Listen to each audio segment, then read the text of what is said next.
사탕 키스, 거품 키스, 드라마 속 키스신은 보는 우리도 가슴을 설레게 합니다. 과학자들에 따르면 첫 키스의 추억은 첫 경험보다 더 선명하게 기억된다고 합니다.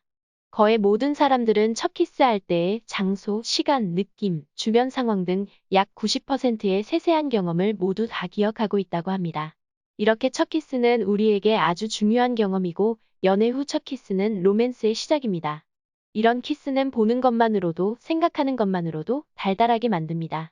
그런데 정말로 키스는 언제나 낭만적이고 달콤할까요? 키스에 대한 모든 궁금증을 알아보겠습니다. 우리는 언제부터 키스를 했을까요? 모든 인류가 키스를 즐겼을까요? 바꿔서 질문하면 키스는 원래 우리 안에 있는 성욕처럼 내재된 행동일까요? 아니면 문화적으로 학습된 행동일까요? 조사에 의하면 일부 문화권은 키스를 하지 않는다고 합니다. 2015년의 조사에 의하면 168개의 다른 문화권을 대상으로 로맨틱한 관계에서 두 사람이 키스를 하는지에 대한 질문에 로맨틱한 키스를 하는 문화권은 46%에 불과했다고 합니다. 사하라 사막 이남의 아프리카와 뉴기니, 아마존에 사는 비키스 문화권의 사람들은 키스하는 커플의 사진을 보고 부정적인 감정을 보였다고 합니다. 이런 종류의 문화권은 친밀감을 확인하는 방법으로 키스가 아닌 다른 종류의 신체적인 접촉 방법을 가지고 있다고 합니다.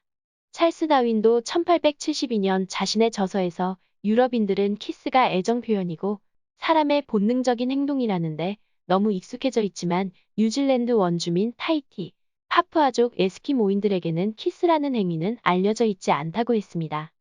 그러면 애정 표현으로서의 키스는 언제부터 시작된 것일까요? 키스에 대한 가장 오래된 기록은 기원전 1500년경에 쓰여진 인도의 힌두교 경전 베다에 나옵니다. 직접적으로 키스를 언급하지는 않지만 입술의 수분을 마신다와 같은 시적 표현이 나옵니다. 약 500에서 1000년 후 서사시 마하바라타에서 입술 키스에 대해 언급을 하였습니다. 마하바라타의 서사시는 다음과 같이 노래했습니다. 그녀는 자신의 입을 내 입에 대고 소리를 냈다. 그리고 그것이 내게 즐거움을 가져다 주었다. 이후 기원전 4세기에서 기원 후 2세기경 쓰여진 유명한 카마수트라에서는 연인과 키스하는 여러 방법을 여러 장에 걸쳐 풍부하게 서술하였습니다. 기원전 326년경 알렉산더 대왕이 인도를 정복하였습니다. 이때 같이 온 군사들이 인도인들에게서 로맨틱한 키스를 배웠습니다. 알렉산더 대왕 사망 후 그의 군대들은 분열되었고 많은 장군들은 중동의 여러 지역으로 갔습니다. 2015년 키스에 대한 168개 문화권에 대한 조사에서 중동 지역은 10개 문화권이 모두 로맨틱한 키스를 한다고 나왔습니다. 서양으로 로맨틱한 키스 문화를 전파한 사람은 바로 알렉산더 대왕이라는 설이 가장 보편화된 로맨틱 키스의 기원입니다. 물론 고대 이집트와 페르시아에서도 키스는 있었습니다. 그러나 그들의 키스는 로맨틱한 키스와는 거리가 멀었습니다. 고대 이집트에서는 그리스인에게는 키스를 하지 않았다는 기록이 나오는데 그 이유는 고대 이집트에서는 인도처럼 소를 신성시하여 소를 먹는 그리스인과의 키스를 거부한 것입니다. 기원전 5세기 그리스에 대해 역사가 헤르도토스는 페르시아의 관습 중 키스에 대해 이렇게 서술했습니다. 그들은 거리에서 서로 만날 때 말하는 대신 입술에 키스를 합니다. 한쪽이 다른 쪽보다 신분이 낮으면 뺨에 키스를 합니다. 계급차가 크면 열등한 사람은 땅에 엎드린다. 이처럼 고대 이집트와 페르시아 사람들의 키스는 로맨틱한 키스와는 다른 인사로서의 키스입니다. 알렉산더 대왕이 키스를 들여왔다면 이를 전파시킨 선교사는 로마인들이었습니다. 로마인들은 키스를 대중화하여 대부분의 유럽과 북아프리카 일부 지역으로 그 관행을 전파했습니다. 로마인에게는 세 종류의 키스가 있었습니다. 뺨에 하는 우정의 키스 오스큘룸, 입술과 입술의 에로틱한 키스 바시움, 지금은 프렌치 키스라고 하는 열정적인 키스 세비움입니다. 키스는 고대 로마 문화의 일부였기에 관련 법률이 존재하였습니다. 처녀가 공개적으로 열정적으로 키스를 당하면 남자에게 완전하게 결혼할 권리를 주장할 수 있다고 합니다. 고대 로마의 커플들은 한 무리의 사람들 앞에서 열렬한 키스를 함으로써 결혼 서약을 하였습니다. 중세시대에는 거의 모든 유럽에서 로마의 키스법이 보편화되었습니다. 그러나 페르시아처럼 인사로서의 키스는 자신의 계급에 따라 결정되었습니다. 남녀 모두 같은 계급이면 입술에, 낮은 계급의 사람들은 높은 계급의 사람의 뺨, 손, 무릎, 발 또는 땅에 키스하였습니다. 계급 차이가 클수록 입술과 더 먼 곳에 키스를 하였습니다. 중세시대의 백성들은 읽고 쓰는 법을 몰랐기에 계약을 봉인하기 위해서도 키스를 사용하였습니다. 문서위 자신의 이름의 X 표시 후 키스를 함으로써 법적 효력이 발생하였습니다. 이후 러브레터를 실드 위드 어 키스라고도 하는데 키스로 봉인함으로써 비즈니스에서 법적 효력을 발생시킨 데서 유래합니다. 아마 그 당시에는 결혼도 일종의 비즈니스라서 그렇게 한 것이 아닐까 추측해봅니다. 1300년대 카톨릭 교회는 키스가 육체적 행위로 이어질까봐 걱정하여 미사 의례 중 하나인 거룩한 입맞춤을 비엔나 공회에서 금지하였습니다. 오늘날에는 미사에서 거룩한 입맞춤은 악수로 대체되었습니다. 영국과 유럽의 대부분의 지역에서 키스의 시대는 1600년대 중후반에 끝이 나고 목례 인사, 무릎을 굽힌 인사, 모자를 살짝 올리는 인사와 같은 다른 제스처로 대체되었습니다. 이는 엄격한 교회법보다는 1665년 발생한 런던 흑사병 대유행이 영향을 끼친 것으로 알려졌습니다. 그래서 산업혁명 기간 동안 영국에서는 손키스가 유행이 되었고 이것이 악수로 발전하였습니다. 우리가 처음 만나 건네는 악수의 기원은 바로 손키스입니다. 1896년 무성영화 더 키스는 최초로 두 남녀 배우의 반복되는 키스를 보여주었습니다. 이는 당시 엄청난 반향을 불러일으켰습니다. 우리나라 역사에서는 키스에 대한 언급이 많지 않습니다. 조선왕 조실록에서는 대식으로 폐비된 문종의 부인 봉씨가 변명으로 그저 궁녀하고 목을 대고 혓바닥을 빨았다는 말을 했는데 이를 키스로 볼 수 있습니다. 노골적으로 애정 장면을 많이 묘사한 춘향전에서도 그저 방자와 이몽룡이 음담패설을 즐길 때 내 입과 내 입을 맞추니 두 입 맞춰려가 되뇌란 구절 이외에는 키스라고 볼 만한 묘사가 없습니다. 조선 후기 야설집인 고금소총에서는 양반이 상민의 아내에게 강제로 입을 맞추었다가 난리가 나는 이야기도 있다고 합니다. 이는 조선시대의 키스란 애정 표현보다는 성관계 전의 전이라고 보는 게 더 타당했기 때문입니다. 일본의 경우는 어떨까요? 최초로 일본을 여행한 유럽인은 일본인은 키스를 하지 않는다고 생각했습니다. 일본은 이전에는 키스라는 단어가 없었다고 합니다.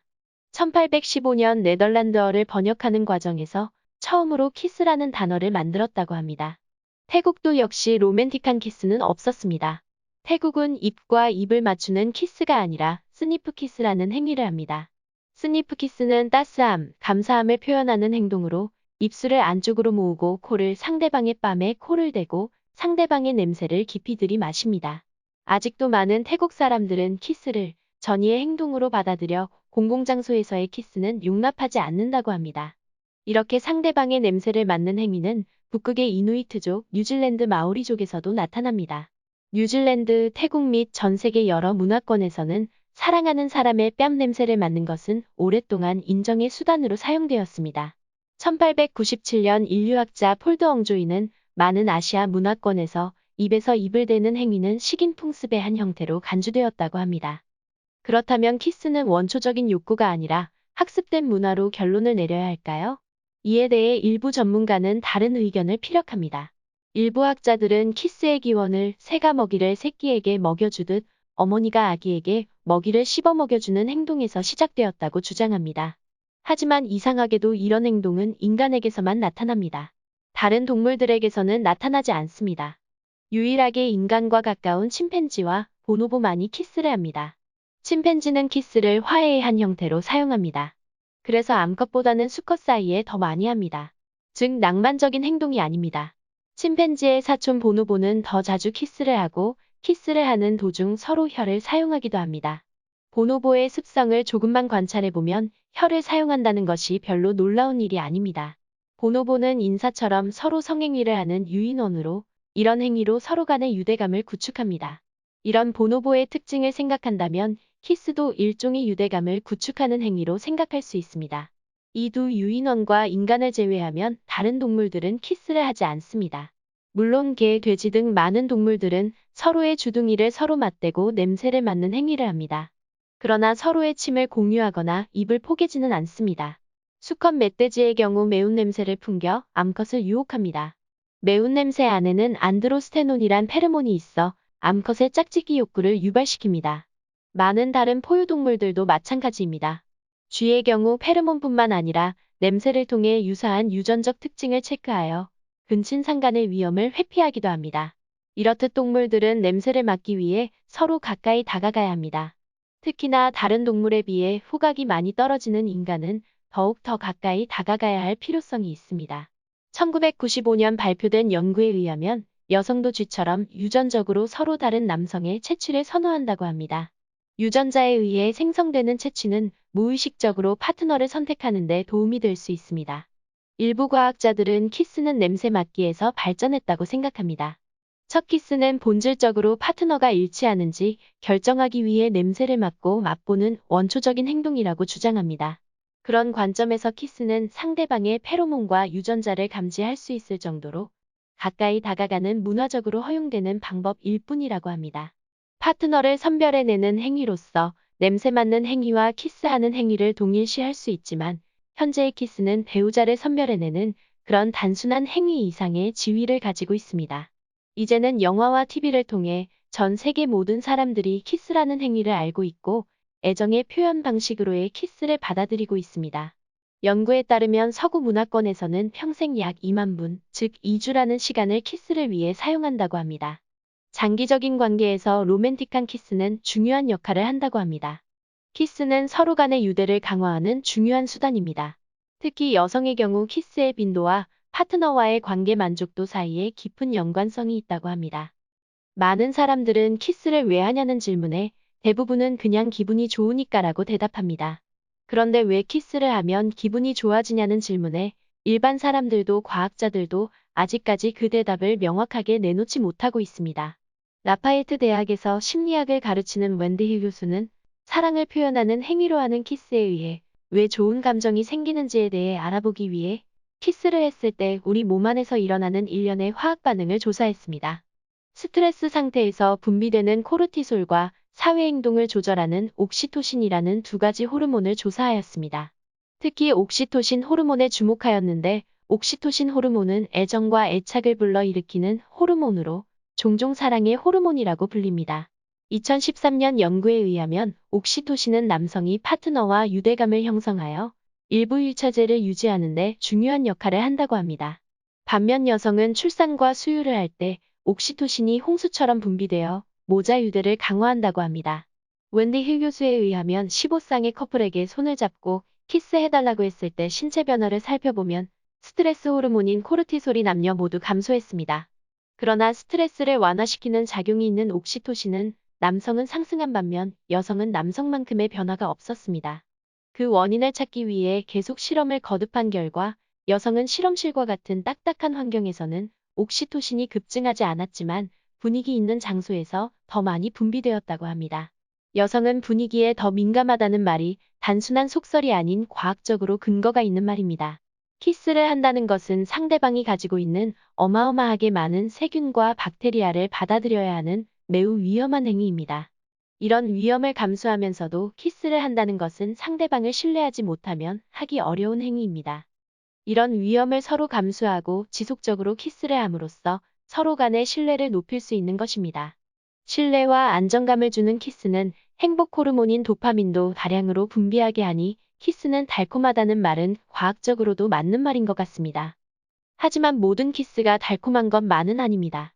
한 조사에 의하면 최고의 키스는 파트너 또는 파트너의 키스 스킬보다는 열정 35%, 사랑 23%, 기대감 또는 놀람 33%의 감정이 더 중요하다 했습니다. 반면 최악의 키스는 열정 부족 25%, 너무 많은 침 또는 혀 52%, 강요된 느낌 9%라고 했습니다. 키스의 질이 중요한 이유는 절반에 가까운 사람들 44%는 은 키스 후 상대방에 대한 감정과 호기심이 급격히 감소했다고 합니다. 키스는 원초적인 본능이던 사회적 학습에 의한 것이든 이미 대부분의 문화권에서 연인들 사이의 애정 표시로 받아들여지고 있습니다. 키스는 이제는 단순히 동물적인 본능보다는 처음으로 연인을 받아들이고 지속적으로 신뢰를 만들어가는 행위입니다. 엄청난 생물학적 리스크를 감수하고 상대방을 신뢰의 대상으로 받아들이는 키스는 우리가 생각한 것보다 더 중요한 행위일 수도 있습니다. 감사합니다. 이야기가 유익하셨다면 구독과 좋아요 부탁드립니다.